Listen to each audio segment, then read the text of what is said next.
para hablar ya sobre estos temas. Agradecemos mucho la presencia de Aníbal García Fernández, quien es maestro en estudios latinoamericanos por la Universidad Nacional Autónoma de México, además investigador del Centro Estratégico de Estudios de Geopolítica y que, bueno, pues nos ha hecho el favor de estar con nosotros el día de hoy. Buenos días, Aníbal García Fernández, gracias por estar con nosotros. Buenos días, un abrazo para todos ustedes allá. Pues preguntarle a Aníbal, maestro Aníbal, pues sobre qué podemos esperar de esta reunión. Ya decíamos hace un momento que se ve muy tersa, el presidente mexicano ha sido recibido pues muy bien, tanto por las autoridades, como decíamos, como en el caso de los migrantes que se encuentran allá, pero tras bambalinas, pues las negociaciones pueden ser muy fuertes porque pues Estados Unidos también está tratando de hacer valer su peso como potencia hegemónica con intereses muy claros en el país desde el punto de vista geopolíticos para continuar con esta supremacía, esta hegemonía mundial que además está amenazada hoy por otros países como China. ¿Qué expectativas tiene, maestro, de que Andrés Manuel López Obrador pueda colocar los temas mexicanos que le interesan a México y no se le impongan, por ejemplo, los que tienen que ver con la seguridad y que Estados Unidos está apuntalando? Bueno, justamente hay tres temas, ¿no?, que van a tratar, o lo que se ha dicho públicamente que van a tratar, ¿no? Que es el tema de migración, el tema de seguridad, que ahí ya venían con algunos, no problemas, pero sí con algunas rispideces que tienen que ver sobre todo con la presencia de la DEA en México, y el tema de la inflación, que bueno, para ambos países es un tema prioritario, más para Estados Unidos, tiene una inflación como no la había tenido desde hace 40 años, y pues México también tiene una inflación que está más o menos por arriba del 7,9%, casi 8% anual. Entonces es un problema compartido, con distintas proporciones y con distintas características, pero al final es un problema que van a atender ambos mandatarios allá. Y el principal tema, yo creo, justamente con lo que vimos ayer, es la cantidad de migrantes que están entrando a Estados Unidos desde hace bastante tiempo, pero que en los últimos años esto ha incrementado, incluso ha cambiado un poco la dinámica migratoria hacia Estados Unidos. Entonces, el tema migratorio, desde luego que es uno de los principales. Ya se había anunciado el secretario de Gobernación, había anunciado que se espera que el presidente Andrés Manuel anuncie junto con Joe Biden las 150,000 visas que van a dar para mexicanos y mexicanas en Estados Unidos, y otras 150,000 visas que se van a repartir hacia Centroamérica. Entonces, este es como, digamos, uno de los principales acuerdos que ya se tenían y que van a anunciar en unas horas allá en Estados Unidos. Sin embargo, bueno, el tema migratorio no solamente es esta parte que tiene que ver con acuerdos para que los migrantes mexicanos puedan estar allá de forma legal, sino también ligado al tema fronterizo y al tema de seguridad, ¿no?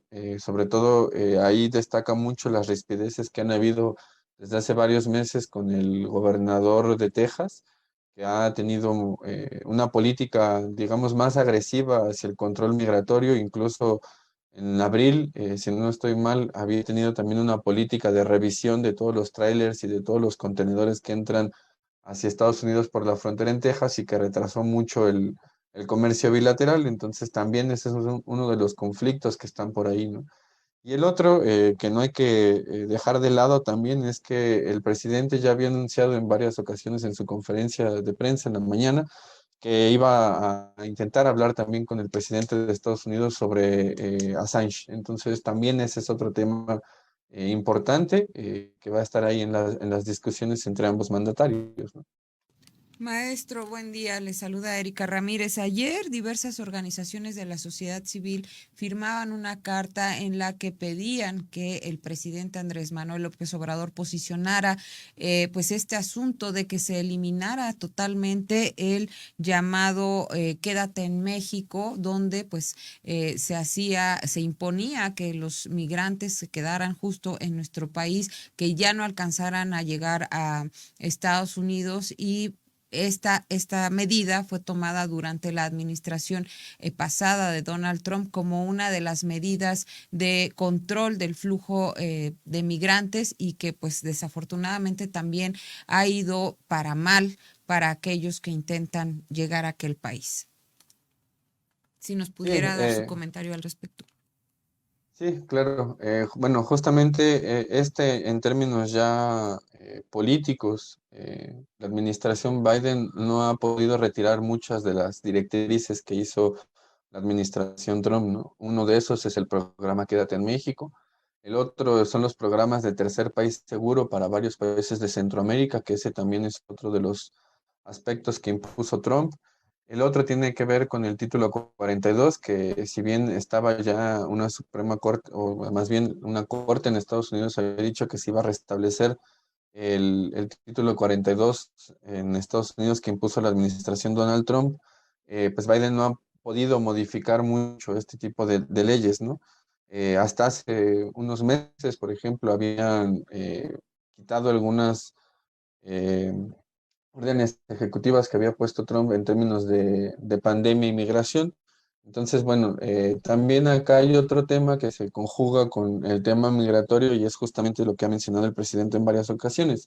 El ciclo electoral en Estados Unidos que empieza pues ya en unos meses y que en noviembre va a haber elecciones intermedias allá. Entonces también el tema migratorio suele ser ocupado por parte de demócratas y republicanos para sus propios intereses, pero bueno, siempre está en juego este tipo de cuestiones ahí, ¿no? También por eso el interés de esta reunión de arreglar el tema migratorio en un momento en el que también Joe Biden pues no tiene una buena percepción de la ciudadanía estadounidense, ¿no? Las encuestas que hacen en Estados Unidos le dan un porcentaje bajo respecto a la aprobación y es más el nivel de reprobación, perdón, que tiene Joe Biden actualmente. Entonces, hay un gobierno y una figura presidencial en Estados Unidos debilitada que llega así a las elecciones intermedias y que espera que el tema de la reunión con México y sobre todo el tema migratorio, pues tenga réditos a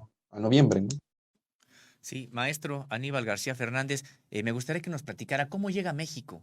¿Cómo llega a México el presidente Andrés Manuel López Obrador a esta reunión con Biden en el sentido de qué capacidad de maniobra, qué capacidad de convencimiento puede tener el presidente de un país como México, pues de este grupo de países que en un tiempo se le llamó del tercer mundo o subdesarrollados, frente pues a la potencia, a la mayor potencia en la historia de la humanidad? ¿Qué tipo de herramientas, de ventajas puede tener el presidente mexicano? Y se lo pregunto porque bueno, pues hemos visto a Andrés Manuel López Obrador con un talante distinto, una actitud distinta a la que tuvieron los presidentes mexicanos de los últimos sexenios, de su total subordinación a Estados Unidos, de concesiones pues que en otro momento hubieran sido impensables, como las que hizo Calderón, de prácticamente entregar la seguridad pública a ellos, etcétera. Y vemos a Andrés Manuel López Obrador que incluso pues decide no ir a la Cumbre de las Américas en protesta porque no se invita a todos. Ha criticado de manera muy clara algunas de las políticas estadounidenses en el caso de la persecución a Julian Assange, dentro de muchos otros temas. Es decir, es un presidente que ha criticado de manera frontal muchas actitudes de Estados Unidos, pero no ha generado tampoco una respuesta de Estados Unidos de descalificación o que o de algún tipo de sabotaje. Recordemos, pues sí, cuando Donald Trump pues trataba de imponer aranceles en México y ahí sí México tuvo que dar marcha atrás a una política migratoria con la que había iniciado el sexenio. Pero precisamente teniendo este contexto en el marco de esto que estamos platicando, pues cómo llega Andrés Manuel López Obrador. Ha hecho enojar a Biden, dijo algunos periodistas por ahí estuvieron publicando que precisamente había sido llamado a cuentas Andrés Manuel López Obrador y por eso tenía que ir a Estados Unidos. ¿Cuál es la evaluación que hace usted en ese sentido? No, yo creo que si están enojados o no, eso es algo que no lo podremos saber, digo, de manera pública, ¿no? Han habido algunas expresiones respecto a eso, por ejemplo, lo que hizo el Washington Post, si no estoy mal, con el tema del embajador Ken Salazar, ¿no? Poniéndolo ahí en un lugar bastante incómodo para las relaciones bilaterales. Pero bueno, también el presidente Andrés Manuel llega bastante fortalecido, ¿no? En términos de los niveles de aprobación entre la población mexicana, que son bastante altos para un presidente en México en los últimos 30 años por lo menos, respecto a lo que tiene, por ejemplo, Joe Biden actualmente, ¿no?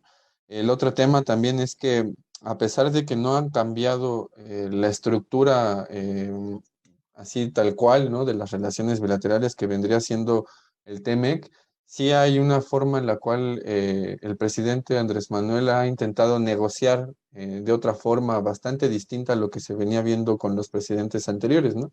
Ya mencionabas hace un momento a varios de ellos que habían sido bastante sumisos, ¿no?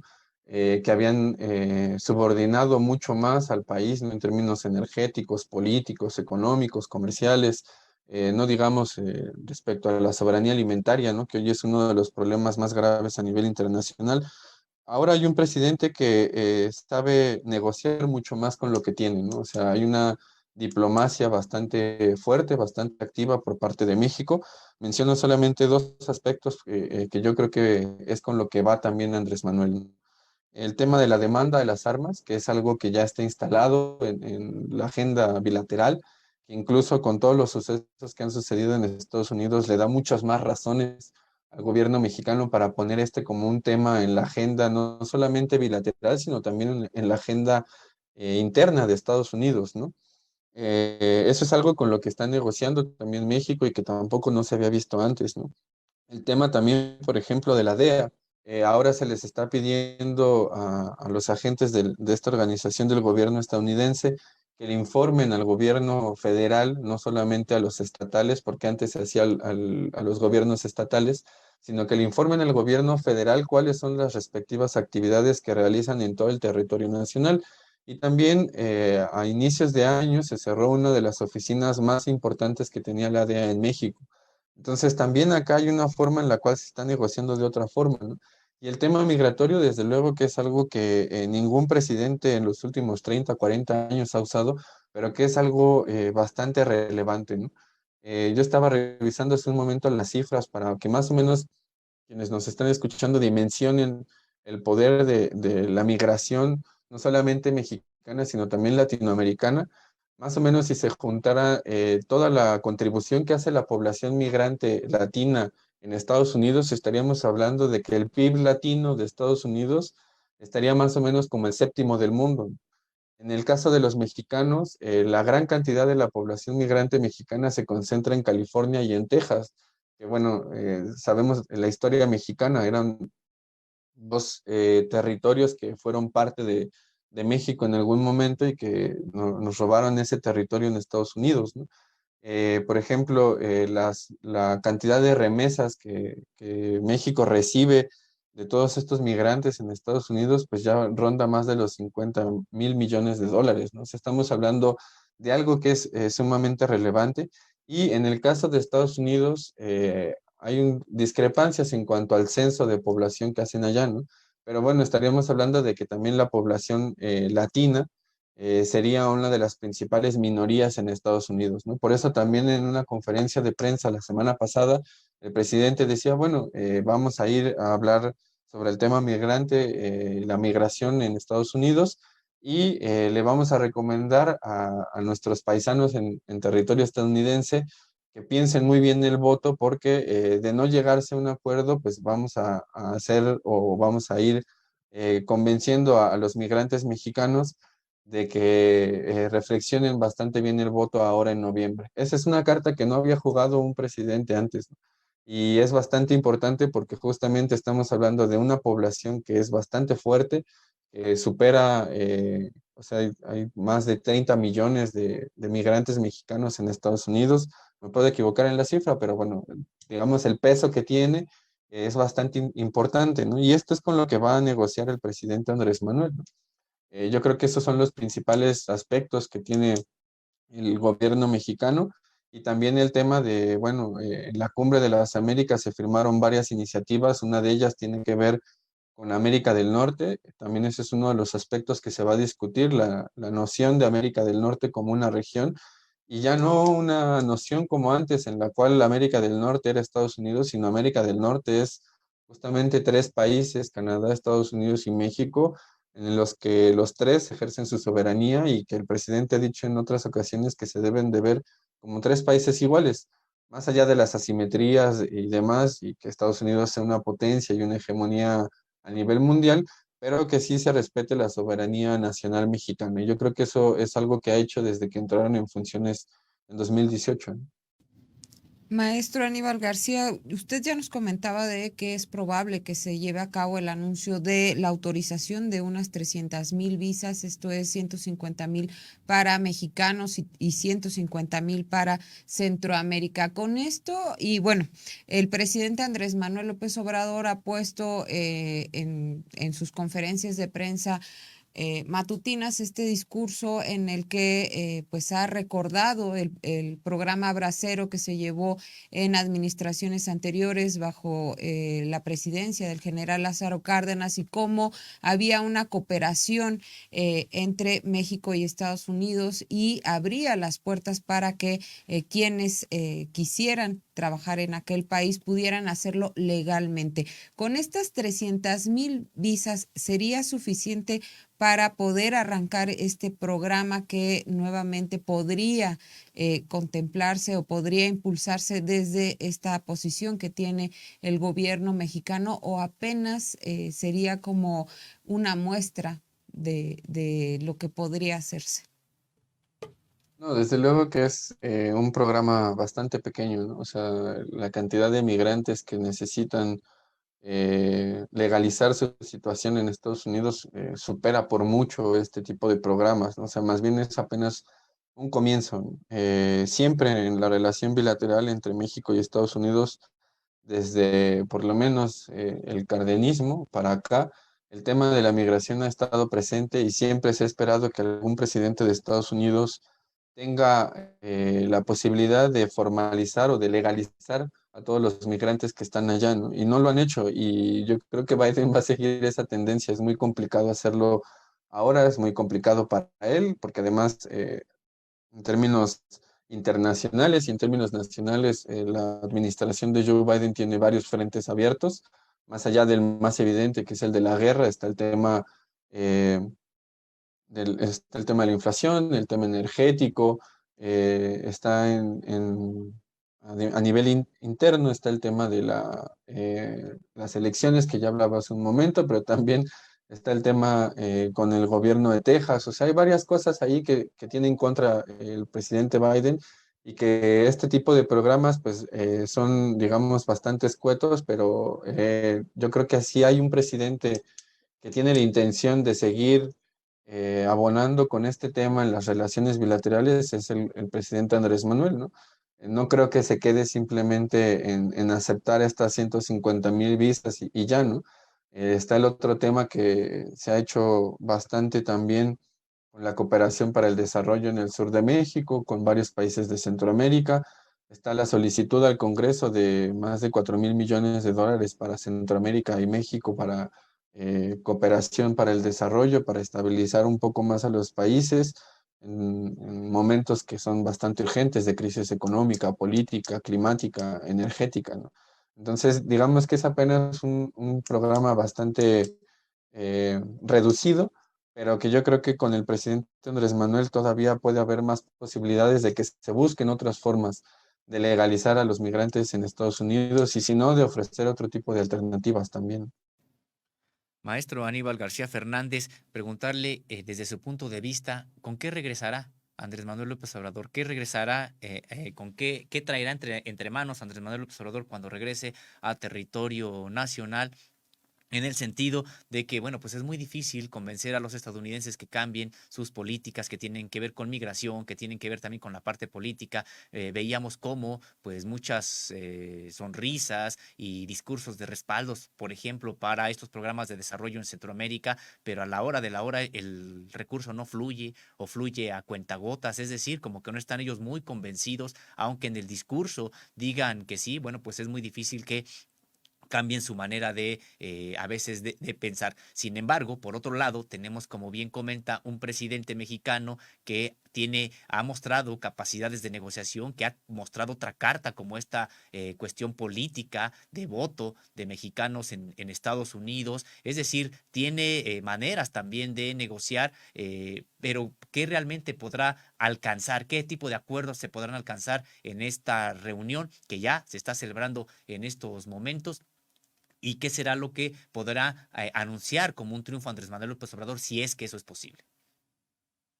Bueno, yo no me adelantaría a ese tipo de cuestiones, ¿no? Más bien diría, están dos planes, ¿no? Este de las visas, que ya se ha anunciado, y el otro es el plan para combatir la inflación en los dos países, ¿no? Habrá que ver qué tanto aceptan en Estados Unidos, habrá que ver cómo negocian ahí, porque al final no solamente es el presidente estadounidense Joe Biden el que dispone de los recursos, ¿no? En cuestiones ya netamente de los recursos públicos, hay toda una legislación bastante fuerte en Estados Unidos que hace que sea el Congreso el que dispone de los recursos y no el Poder Ejecutivo.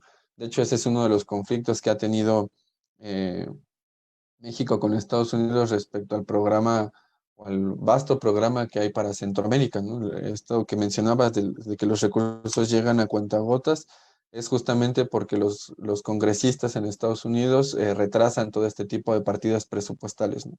Entonces, yo más bien diría que lo que hemos visto hasta ahora es un presidente mexicano con una capacidad de negociación bastante fuerte, un presidente mexicano que es aceptado en Estados Unidos por la población migrante allá, como nunca antes lo habíamos tenido y que ya lo envidiarían otro tipo de presidentes como el mismísimo Joe Biden.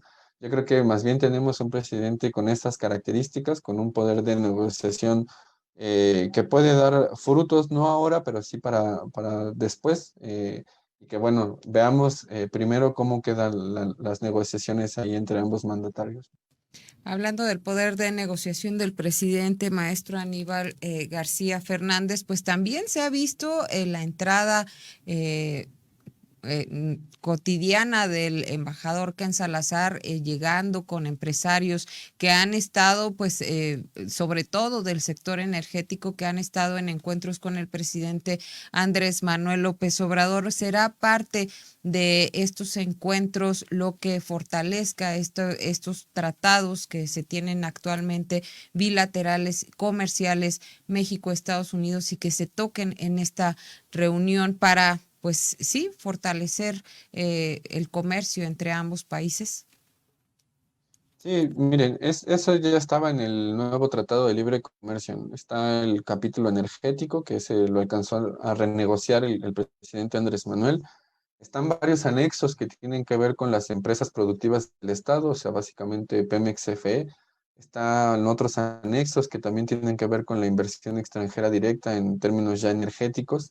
En el caso del embajador, pues bueno, hemos visto el desfile que ha hecho no solamente en Palacio Presidencial, sino también en varios estados de la República viendo este tema, ¿no? A mí me llama mucho la atención lo que está haciendo, sobre todo en el sur y el sureste del país. Ahí hay varios proyectos, no solamente es el Tren Maya o el paso transísmico, ¿no? Que se está haciendo de Veracruz hacia Oaxaca, sino también ahí hay otro tipo de proyectos que intentan engarzar toda una infraestructura energética que va desde Estados Unidos hacia México y que va a pasar hacia Centroamérica en un momento, o al menos esa es la intención que han tenido. Y eso no es un programa que tenga actualmente Biden, es un programa que comenzó desde la administración Obama en 2008, que coincide justamente con la crisis económica en aquel entonces, y que uno de sus objetivos de reposicionamiento hegemónico a nivel global es de Estados Unidos es justamente el tema energético. Y ahí, digamos que la relación entre México y Estados Unidos es fundamental, ¿no? O sea, la cantidad de proyectos que tienen a nivel ya netamente nacional, proyectos de Estados Unidos en México, son claves para ello. Y el embajador ha estado bastante presente en este tipo de aspectos. Ahora, ahí de nuevo está el tema de la negociación que hace Andrés Manuel, ¿no? Desde luego yo estoy casi seguro que va a haber pláticas sobre el tema energético. Eso es algo fundamental también para Estados Unidos. Consideren que la inflación también en gran medida tiene que ver con el precio de las gasolinas en Estados Unidos, que han aumentado bastante. O sea, digamos, para que más o menos tengan una proporción, un 50 litros de gasolina en Estados Unidos cuesta un poquito más de 2,000 pesos. En México está más o menos en 1,100 pesos mexicanos, ¿no? O sea, la cantidad de incrementos que ha tenido en Estados Unidos es bastante fuerte en los últimos meses, ¿no? Y bueno, también ahí México tiene otra forma de negociar con eso, justamente la compra de la refinería de Deer Park y lo que se espera que empiece a producir Dos Bocas en el siguiente año va a ser una forma más mediante la cual el país no solamente gana soberanía energética, sino también tiene forma de negociar con Estados Unidos en términos ya de comercio netamente energético, ¿no? Entonces, ahí, bueno, se van a modificar mucho las relaciones entre ambos países para el siguiente año. Yo espero que en algún momento el presidente Andrés Manuel eh, modifique un poco más la relación energética entre ambos países y que México deje de importar tantas gasolinas de Estados Unidos. Y bueno, desde luego que van a afectar a los intereses del capital energético estadounidense. Entonces, ahí van a seguir las negociaciones energéticas entre ambos dos. Pues importante este aspecto que nos resalta, maestro Aníbal García Fernández, este tema energético que seguramente sí será parte de esta conversación que que tienen Andrés Manuel López Obrador y Joseph Biden y probablemente algunos otros temas de los cuales pues no se ha dado información de manera oficial. Agradecemos muchísimo su participación, maestro Aníbal García Fernández, maestro en estudios latinoamericanos por la Universidad Nacional Autónoma de México, investigador también del Centro Estratégico Latinoamericano de Geopolítica. Agradecemos mucho su participación en este programa. No, gracias a ustedes por invitarme. Un abrazo.